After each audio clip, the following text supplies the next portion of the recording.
décidément, cette semaine-là, j'ai l'impression que tu te lances. C'est vrai que depuis le début de la série, tu n'as peut-être pas choisi les mots les plus faciles parmi tous les mots possibles de la langue française. Mais cette semaine, là, j'ai l'impression que tu plonges. Bon, à un moment donné, quand tu fais le tour de la piscine, il faut que tu arrêtes de te demander si l'eau est assez chaude pour te baigner. Qu'est-ce que tu as à faire? Bon, ben, très bien, mon Dieu. Vas-y, plonge. Je t'écoute. Ben, tu m'écoutes, t'es bien gentil, mais j'espère bien que mes auditeurs vont faire la même chose jusqu'à la fin de l'émission, puis je suis pas certain, parce que là, c'est vrai que je plonge. Je vais essayer de vous parler. Le mot que j'ai choisi, ne vous inquiétez pas, j'ai choisi le mot amour. Mais pour vous en parler d'une façon fort différente. Mais vraiment fort différente. C'est-à-dire, on va parler d'amour sans aucune sentimentalité. C'est possible? On va parler d'amour. Dans le fond, sans parler d'aimer. Je vais essayer de vous exposer une espèce de... C'est quoi, non? C'est une thèse, c'est un essai. C'est une façon de réfléchir sur le mot amour, puis d'essayer de réfléchir, disons, scientifiquement sur le phénomène qui est d'aimer quelqu'un. On va arriver à une définition qui est presque géométrique, en tout cas, vous allez le voir tout à l'heure, qui est très, très graphique. Oh, je ne dis pas que ça va être la plus amusante des émissions, si tant soit peu, il y en a une qui a été amusante. Ben, comme cette voix du début m'a dit, là je plonge, puis je vais plonger. L'idée, c'est d'essayer de réconcilier deux proverbes. En parlant de la personne que vous avez choisie pour vivre avec. Il y a quelques années, on aurait dit, pour partager votre vie, pour vivre avec, pour le meilleur et pour le pire, tu sais, l'amour. Aujourd'hui, on n'oserait plus dire ça. Comment il se fait que vous vivez actuellement avec une personne? Il y a deux proverbes à ce sujet-là qui s'opposent. Vous avez remarqué? Il y a un proverbe qui dit « Dis-moi qui tu fréquentes et je te dirai qui tu es. » Voici un proverbe qui suggère qu'on est ensemble par similitude. Dis-moi qui tu fréquentes, tu es comme la personne, comme les personnes que tu fréquentes. Il y a un autre proverbe qui dit que tout le monde connaît très bien. Les contraires s'attirent. Ah ouais, mais ça marche pas. Décide-toi d'un bord ou de l'autre. Suis-je attiré par les contraires? Suis-je attiré par la similitude? Si tout à coup, ces deux proverbes-là ne s'opposaient pas, ne feraient que se compléter, et à partir de ces deux proverbes-là, on essaierait de faire des graphiques, être froid, je ne sais pas, comme une espèce de scientifique détestable, comme quelqu'un qui travaille dans un laboratoire, puis on essaierait, juste pour le plaisir de la chose, sans prétention, faites-moi confiance, juste pour le plaisir de la chose, d'essayer de dessiner ça comme on dessine un théorème, comme on dessine des angles, comme on fait de la géométrie. Je me lance, puis je vais essayer de la faire. D'abord, cependant, on va s'entendre sur... dans toute discussion, on le dit toujours, il faut s'entendre sur le mot. Quand on parle ici du mot amour, d'abord, on ne parle pas de l'amour propre, qui est l'espèce de sentiment de respect de soi-même. On ne parlera pas du tout de l'amour de la patrie. Allons, enfants, de la patrie, pas du tout. On ne parlera pas de l'amour filial, l'amour qu'on a pour les enfants, l'amour que j'ai pour ce chien, et l'amour qu'a ce chien pour moi. On va s'entendre sur le mot amour. Qu'est-ce qu'on dit dans le mot amour? Aimer, aimer, on s'entend... Ah oui, un élan du cœur vers quelqu'un ou vers quelque chose. C'est le dictionnaire qui dit ça. Bonjour Tatou, tu recommences, mon gars. Tu sais qui y prend goût, Mario, hein? C'est pas vrai. Un peu cabotin. Veux-tu monter encore? Ben, viens t'asseoir, mais dérange-moi pas. Viens ici, Tatou. Ici, viens. Assieds-toi, mais là, dérange-moi plus, parce que là, tu sais, aujourd'hui, c'est très difficile. Je vais t'expliquer une chose. C'est difficile ce que j'ai à dire. Alors, faut pas, oui, tu m'aimes. Mais il faut pas que tu me déranges. C'est correct? Trouve ta place tout de suite. Bah, allez, va, coucher. Assis, coucher. Bon. Oui, t'as besoin de donner un peu de place. Là-dessus? Superbe. Donc, même dans la définition du dictionnaire du mot amour, je laisse tomber une partie. Cet élan du cœur, qu'est-ce qu'on dit? Élan du cœur vers quelqu'un ou vers quelque chose? Non, on va laisser tomber vers le quelque chose pour notre discussion aujourd'hui. Un élan du cœur vers quelqu'un. Bon, on va ajouter, si vous voulez bien, qu'est-ce qui fait que on choisit de vivre avec quelqu'un? C'est juste ce petit aspect-là avec lequel on va s'amuser. Ça va? Autrement dit, c'est quoi s'aimer? Dans le sens humain du mot, là. Ça n'a rien à voir avec Tatou qui m'aime et que j'aime. Ça, pourquoi je vis avec quelqu'un. C'est là, Mario, que je vais commencer mon petit graphique. C'est là que ça va se compliquer un peu. Je vais déposer ça ici pour le moment. Puis je vais essayer de vous expliquer. Il va falloir que tu me mettes au courant du minutage parce que je vais perdre le minutage terrible aujourd'hui. OK, c'est fait. Ma thèse, car c'est la mienne, ma thèse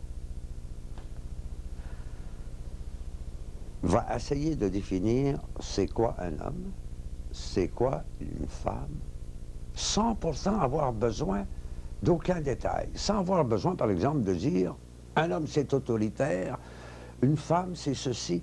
Je ne sais pas quels sont les attributs propres aux femmes et je ne sais pas quels sont les attributs propres aux hommes.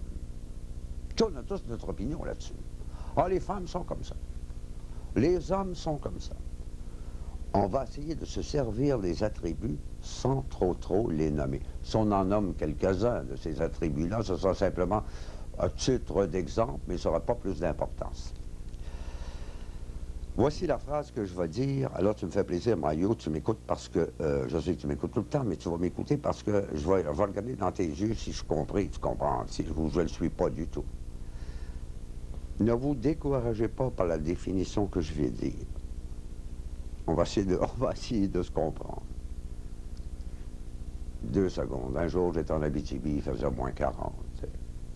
Étais-je en Abitibi? Non, j'étais au Lac-Saint-Jean. Même pas au Lac-Saint-Jean, j'étais à Chicoutimi. J'étais à l'hôtel du même nom, d'ailleurs. Un samedi soir, je m'ennuyais comme les pierres à fond, au ruisseau gelé, comme dit le joli proverbe. J'étais seul dans ma chambre à l'hôtel à Chicoutimi. Puis à un moment donné, je me suis mis à penser à ça. J'ai pris un dessin, c'est le dessin que j'avais fait à cet hôtel de Chicoutimi que je vais refaire ce soir. Ça va-tu? OK. Je vais commencer par dire que s'aimer, j'ose pas vous le dire. S'aimer, c'est être à équidistance de la ligne qui sépare les sexes. Tu sais que c'est pas poétique, c'est pas romantique comme définition. Maintenant, je vais vous le montrer un petit peu. On va s'expliquer. On va mettre ici une ligne. Si on voit mal, tu me le dis, Mario. On va mettre ici une ligne qui va séparer les sexes. Ça va? On va se dessiner une ligne comme celle-ci.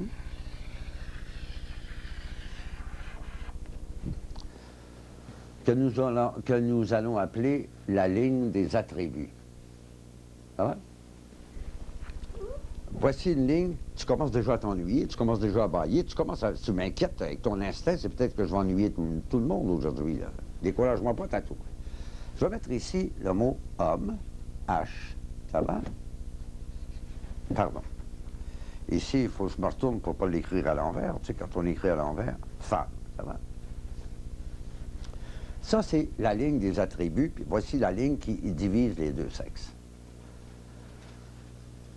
On va admettre des choses en début de discussion qui ne sont pas prouvées. Mais comme n'importe quelle thèse, on admet ce qu'on appelle les a priori, puis on va développer les choses. Je veux dire que l'homme qui est totalement homme, il n'est qu'homme. Ça n'existe pas. Une femme qui n'est que femme, ça n'existe pas non plus. Nous participons tous un peu de l'autre sexe. Pas pour rien qu'on a des seins, ils sont peut-être pas fameux, hein, Mario, mais on en a quand même. On participe même physiquement de l'autre sexe, intellectuellement, c'est certain. Supposons que l'homme qui serait ici est un homme total, il participe absolument pas. Psychologiquement, émotivement, intellectuellement, il ne participe pas, il n'y a rien des attributs des femmes. La même chose pour la femme. Alors ce monsieur, impossible, il serait situé ici, à l'extrême. Ça va? La femme qui serait ici, elle ne participe absolument pas au monde des hommes, à la psychologie des hommes. Elle serait donc située à l'extrême de la ligne des attributs. On s'entend-tu? Essayons de trouver une qualité, pas une qualité ni un défaut, essayons de trouver une chose qui est masculine. J'ai pensé à, tu sais, je ne veux pas blesser personne, puis c'est vrai aussi, puis je ne veux pas être trop faux, tu sais. Disons que le sens de l'analyse, c'est faire ce que je fais, analyser les choses. Supposons que ce serait masculin, ça. L'homme qui est totalement homme, vous comprenez bien qu'il serait très fort en analyse. Il y aurait l'attribut très fort en analyse. Disons que le contraire de l'analyse, ce serait, chez les femmes, ce serait, ah oui, l'intuition. Une femme qui serait très féminine, terriblement forte, terriblement féminine, et que féminine, elle aurait beaucoup d'intuition. Ça va? À vous remarquer que tout à coup, les attributs s'inversent. L'homme qui est très homme a beaucoup l'esprit d'analyse. Plus il se rapproche de l'autre sexe, il y a de moins en moins, et que je dessine mal, il y a de moins en moins de sens de l'analyse. Et rendu à cette ligne qui sépare les sexes, les attributs s'inversent et ça devient de l'intuition.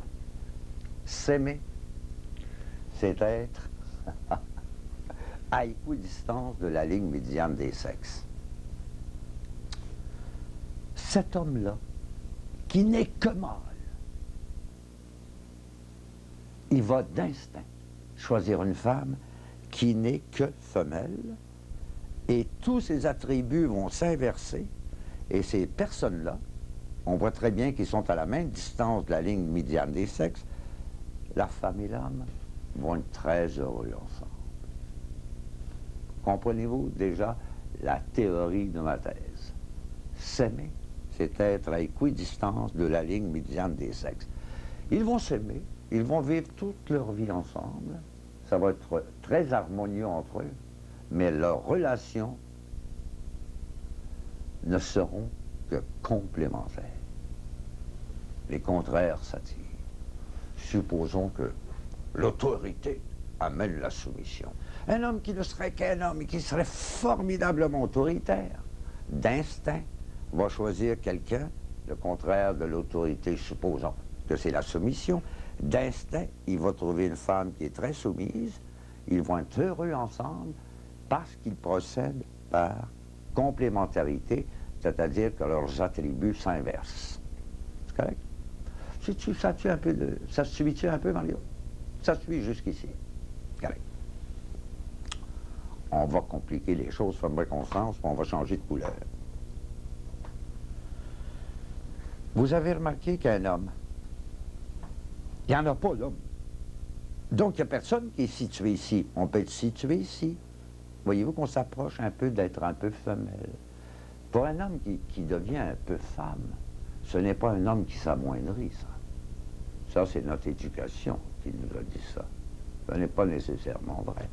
On est tous situés sur cette ligne des attributs plus ou moins près de l'autre sexe, c'est-à-dire plus ou moins près de cette ligne imaginaire qui sépare les sexes. Ça va?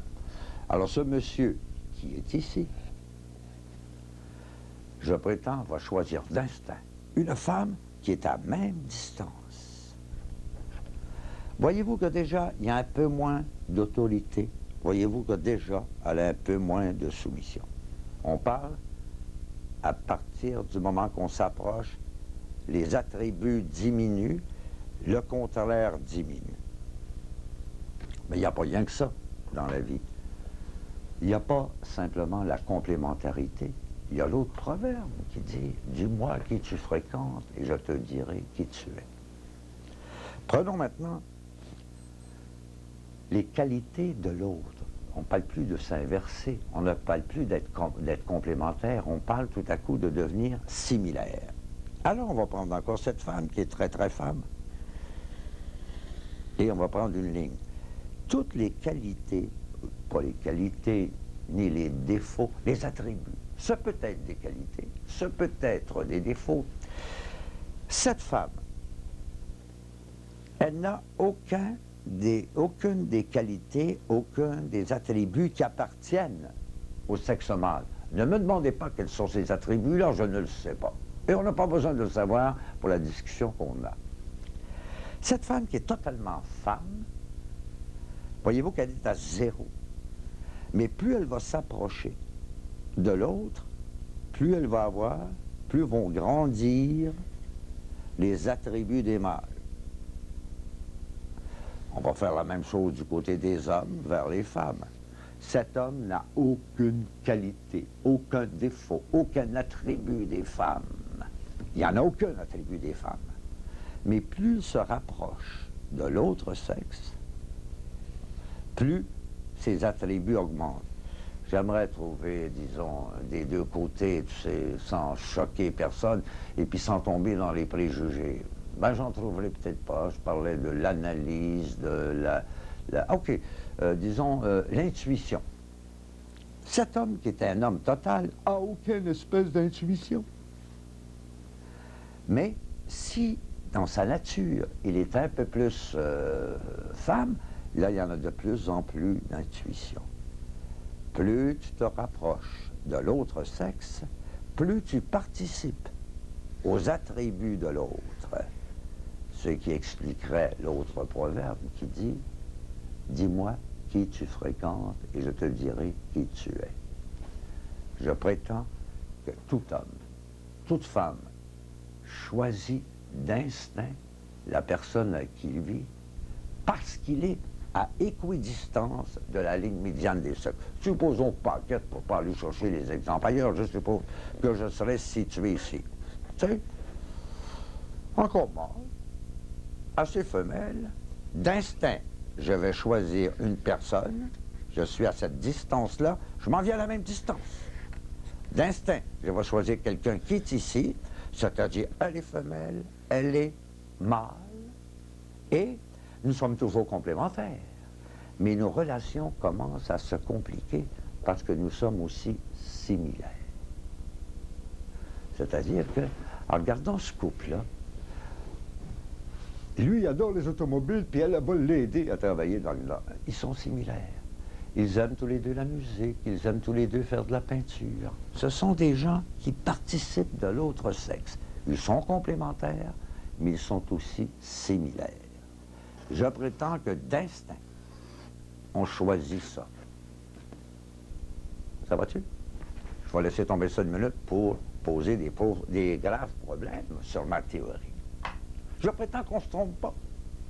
On choisit toujours la personne qui nous convient.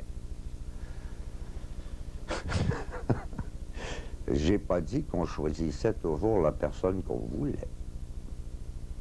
Il y a un petit problème. C'est la personne qu'on veut. C'est pas nécessairement la personne qui nous convient. De toute façon, on choisit quelqu'un qui est à la même distance de cette ligne qui sépare les sexes. Et là-dessus, je dis qu'on ne se trompe pas. Mais il y a un mot juste de problème. C'est que pour choisir quelqu'un, on choisit toujours, je vais revenir juste une petite seconde, Mario, que je te complique la vie. Alors, Mario est ici, il a choisi une personne à la même distance. Paquette est ici, il a choisi quelqu'un qui est à la même distance. C'est-à-dire que les ses attributs s'inversent, les attributs de l'autre, il les acquiert en s'approchant. Mais quand tu te mets ici, tu choisis quelqu'un qui est ici, la même distance, ça va? Mais quand tu te dis, Mario, moi, tout le monde, quand on s'est placé ici, est-ce qu'on s'était placé au bon moment, au bon endroit sur la ligne des attributs? Ça, ce serait oublier bien des choses. Particulièrement au Québec, hein? Ce serait oublier notre éducation. Avez-vous remarqué que notre éducation passe son temps à nous dire on est judéo-chrétien, on est ci, on est ça. Notre éducation passe son temps à nous dire un homme, ça pleure pas. Un homme, c'est fort. Un homme, ça se plaint pas. Un homme, ça pleure pas. Une femme, ça joue avec des poupées. Un garçon, ça joue avec des... À un moment donné, est-ce qu'il est possible que ton éducation t'ait déplacé sur cette ligne? Est-ce qu'à un moment donné, tu arrives à 20 ans puis tu te penses un homme avec des idées sur les hommes qui sont fausses? Continuellement, notre éducation, au Québec en particulier, nous a déplacés. C'est-à-dire que si tu veux être un homme, tu peux pas être ici. Hey, quand tu es ici, tu es quasiment une tapette, là. Tu commences à ressembler aux femmes, là, mon vieux. Non, non, non, non, sois un homme. Déplace-toi sur la ligne. On a fini par le couloir. Finissant par le couloir, on s'est installé toujours vers le H, toujours vers l'homme. Et quand on a choisi une compagne, on l'a quand même choisi à équidistance de la ligne médiane des sexes. Il faut que j'aille vite. Et je prétends qu'au Québec, ce sont les hommes qui sont déplacés sur cette ligne des attributs, et beaucoup plus que les femmes. Pourquoi? Et là, on va tomber avec l'hiver, avec le climat du Québec. Il y a deux sortes de virilité dans le monde. Avez-vous remarqué? Je simplifie. Il y a une virilité merveilleuse des pays nordiques. La virilité des Vikings. Comment ils se présentent, les Vikings, avec ce chapeau de métal et des cornes, les muscles terriblement forts, les épaules comme ça, c'est des taureaux. La virilité du taureau est une très belle virilité, c'en est une. Et pourquoi pas? Il y en a une autre virilité dans la nature. Ce serait la virilité du coq. Un coq, c'est pas un taureau, hein? Mais ce n'est plus la virilité du Nord, ce n'est plus la virilité des Vikings, c'est la virilité des hommes espagnols. Le coq, l'espagnol, il danse le flamenco, il est vêtu, il est cintré, il tourne autour de, souvent, cet espagnol un peu lourd, vêtu de noir. C'est un coq. C'est aussi une belle virilité. Serait-ce possible que nos ancêtres, ces Français qui sont venus ici sur nos rives au Québec, aient été des coqs, comme le coq gaulois, pris dans ce climat qui est le nôtre, ne pouvaient pas survivre avec cette virilité du coq. Il fallait mettre des taureaux, il fallait faire de la terre, essoucher, il fallait bâtir ce Québec dans un climat hostile. Est-il possible que, au Québec, il y a bien des morts. Ils sont de merveilleux coqs, mais qui se prennent pour des taureaux. Ils n'ont jamais été et qu'ils ne seront jamais. Si c'était vrai, comprenez-vous que beaucoup de mâles au Québec sont déplacés sur la ligne des attributs de la virilité. Qu'est-ce qu'on fait, nous? Alors, au Québec, si ma théorie est vraie, on choisit quand même une personne à équidistance de la ligne médiane des sexes. Cette personne-là, c'est celle qu'on veut. Sauf que, comme on est mal placé sur la ligne, selon mon principe, on l'a choisie à équidistance, mais elle est mal placée pour nous. Qu'est-ce qu'elle fait, cette femme, toute sa vie devant nous? Elle est une espèce de miroir qui nous dit, mais mon grand, t'es pas un mâle comme tu penses. Ben oui, il faudrait peut-être que tu pleures de temps en temps. Ben oui, il faudrait peut-être que tu participes à ce que tu crois être ce qui est féminin et que tu arrêtes de penser que telle chose est nécessairement mâle et t'es pas ce mâle-là. À telle enseigne. que la plupart des hommes qui se séparent de leur femme prennent une maîtresse qui est identique à leur femme. Arrive un bon jour, c'est souvent des épreuves, c'est souvent l'âge, c'est souvent des maladies. Tout à coup, vous voyez un de vos chums qui avait toujours fréquenté des grosses blondes souriantes. Vous le voyez pour la première fois avec une petite mince, maigre, beaucoup plus mâle, beaucoup moins femelle.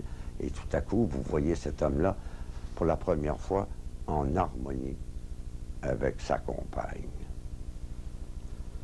On s'aime toujours à équidistance de la ligne médiane, mais encore faut-il être soi-même bien placé sur cette ligne. On ne peut pas donner ce qu'on prétend avoir ou ce qu'on prétend ne pas avoir. On n'a aucune chance de réussir dans ce drôle de jeu qu'est l'amour si on n'est pas soi-même bien placé, c'est-à-dire si on n'est pas ce qu'on est en réalité. C'est pas vrai. Il me reste rien qu'une minute. Viens me rejoindre, Tato. Viens-t'en. Allez, parce que là, ils sont populaires, les Dalmatiens, là, avec le film, le nouveau film de Walt Disney. Allez, viens. À part ça, il y a une chose, j'ai remarqué, depuis que j'ai mon chien, tout le monde me parle de mon chien, puis il n'y a plus personne qui me parle de moi. Ça a-tu été compréhensible, Mario? Un peu? Je reviens à ma proposition du début, s'aimer. Ce serait peut-être être à équidistance de la ligne médiane des sexes. En disant ça, j'ai rien dit sur l'amour. Ça, pour ce faire, je vous fais confiance.